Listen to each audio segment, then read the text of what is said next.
உதயநிதி அவரை காப்பாத்துறதுக்காக மோடி அவர்களை நேர்ல சந்திச்சு காலில் விழுந்து லஞ்சம் தர பார்த்த முதலமைச்சர் ஸ்டாலின்.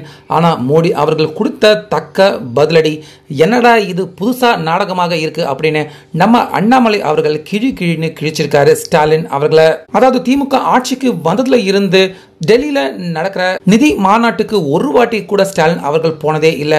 ஆனா இந்த வருஷம் கூப்பிட்ட உடனே டெல்லியில நடக்கிற இந்த நிதி மாநாட்டுக்கு முதல் ஆளா முதலமைச்சர் மு.க. ஸ்டாலின் அவர்கள் போயிருக்காரு. ஸோ போனது மட்டும் இல்லாம அங்க மோடி அவர்களை நேர்ல சந்திச்சு அவர் கையை பிடிச்சு, அதாவது கையை காலா நினைச்சு பிடிச்சு தனியா ஒரு சில நிமிடங்கள் ஸ்டாலின் அவர்கள் மோடி அவர்கிட்ட பேசியிருக்காரு. பேசினது மட்டும் இல்லாம விலை உயர்ந்த ஒரு பொருளை பரிசாகவும் மோடி அவர்கிட்ட ஸ்டாலின் அவர் கொடுத்திருக்காரு.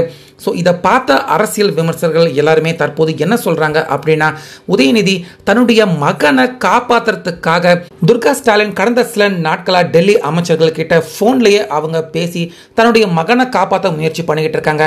ஆனா ஸ்டாலின் அவர்கள் நேரடியாக களத்திலேயே இறங்கி நேரடியாக மோடி அவர்கிட்ட போனதான் வேலை நடக்கும் அப்படின்னு டெல்லியில இந்த நிதி மாநாட்டுக்கு நேரடியாகவே போய் ஸ்டாலின் அவர் விலை உயர்ந்த பொருளை இதை ஒரு லஞ்சமாக தான் ஸ்டாலின் அவர் மோடி அவருக்கு கொடுத்திருக்காரு அப்படின்னு அரசியல் விமர்சகர்கள் விமர்சனம் பண்றாங்க. விலை உயர்ந்த பொருளை மோடி அவருக்கு பரிசளிச்சு அவர் கையை பிடிச்சி கெஞ்சிருக்காரு ஸ்டாலின் அவர்கள். ஸோ இந்த விஷயம் தற்போது புகைப்படங்கள் எல்லாமே சோசியல் மீடியாவில் பயங்கரமா வைரல் ஆகிக்கிட்டு வருது. இதை பார்த்த நம்ம அண்ணாமலை அவர்கள் என்னடா இது இப்படிப்பட்ட அப்பட்டமான மிகப்பெரிய நாடகமாக இருக்கு அப்படின்னு விமர்சனம் பண்ணியிருக்காரு. ஏன்னா இங்க தமிழ்நாட்டில் உதயநிதி ஸ்டாலின் அவரோ இடி கிடையாது, மோடி கிடையாது, யார் வந்தாலும் என்ன ஒன்றும் பண்ண முடியாது, அசைச்சிக்க முடியாது அப்படின்னு பத்திரிகையாளர்கள் சந்திப்பில் பேட்டி கொடுக்குறாரு. ஆனா அங்க டெல்லியில தன்னுடைய மகனை காப்பாற்றுறதுக்காக மோடி அவர் கையை காலா நினைச்சு கெஞ்சிக்கிட்டு இருக்காரு ஸ்டாலின். அதே போல லஞ்சமா மிகப்பெரிய பொருளை மோடி அவருக்கு பரிசளிக்கிறாரு ஸ்டாலின். அந்த பரிசை வாங்கி மோடி அவர்கள் பக்கத்துல வச்சுட்டாரு. அந்த பரிசை அவர் முழுசா வாங்கிக்க கூட செய்யல.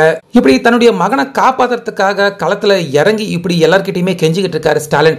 ஆனா தன்னுடைய மகன் உதயநிதி அவரோ இங்க தமிழ்நாட்டில் இன்னும் அவருடைய திமிர் பேச்சை குறைக்காம முக்கியமா மோடி அவரையே நேரடியாக விமர்சனம் செஞ்சு என்னை யாரும் ஒன்றும் பண்ண முடியாது அப்படின்னு திமிரா பேசிக்கிட்டு இருக்காரு. சோ மோடி அவர்கிட்ட போய் ஸ்டாலின் அவர் கெஞ்சிக்கிட்டு நிக்கிறத விட தன்னுடைய மகன் கிட்ட கொஞ்சம் வாய அடக்கடா அப்படின்னு ஸ்டாலின் அவர்கள் கெஞ்சினா அவருக்கு நல்லா இருக்கும் அப்படின்னு தற்போது அண்ணாமலை அவர்கள் மோடி அவர்கிட்ட தற்போது ஸ்டாலின் அவர் கெஞ்சிக்கிட்டு இருக்கிறத பத்தியும், அதே போல இங்க தமிழ்நாட்டில் உதயநிதி அவர் திமிரா பேசிக்கிட்டு இருக்காரு. இந்த இரண்டு விஷயத்தையும் ஒப்பிட்டு ஸ்டாலின் அவர் என்னதான் கதர்னாலும் அவர் நினைக்கிறது நிச்சயமா நடக்காது அப்படிங்கிற மாதிரி விமர்சனம் செஞ்சு அண்ணாமலை அவர்கள் பேசியிருக்காரு.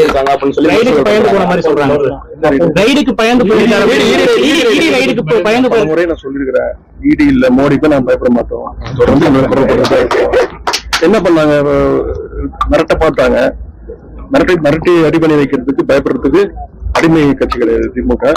எங்களுடைய கலைஞர் உருவாக்கின கட்சி, சுயமரியாதை கட்சி, பெரியார் கொள்கைகள் தப்பு பண்றவங்க தான் பயப்படுறது. யாருக்கும் அடி பண்ணி தேவையில்லை, பயப்படுறதும் அவசியமும் கிடையாது. எதா இருந்தாலும் சட்டப்பூர்வமா